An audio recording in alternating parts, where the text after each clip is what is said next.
Hello, నేను మీ విజయ పెద్దిరెడ్డి. ఎలా ఉన్నారు? అందరూ బాగున్నారా? పచ్చిమిరపకాయలు కోస్తూ ఉంటానండి, కానీ కొన్ని మర్చిపోతూ ఉంటాం కదా, అవి పండిపోతున్నాయి. పండిపోయినవి కూడా మనం వదిలిపెట్టకుండా మనం ఎలా యూజ్ చేసుకుంటున్నాను మీకు చూపిస్తాను. ఇదిగో ఇలాంటివి మనకు పండు మిర్చిలా తయారైపోయినాయి కదండి.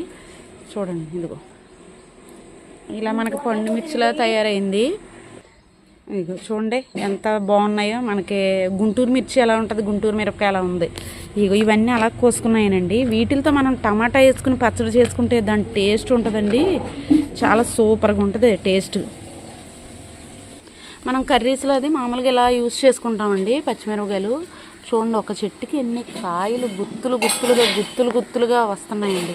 ఒక్క పచ్చిమిరపకాయ చెట్టు అన్నా వేసుకోండి, ఏదో ఒక బకెట్లోనో టబ్బులోనో ఒక్క పచ్చిమిరపకాయ చెట్టు వేయండి, వేసుకోవచ్చు. మనం పచ్చట్లో ఇలాంటివి వేసుకోలేం కదా, ఇవి కర్రీస్లో వేసుకుంటాం.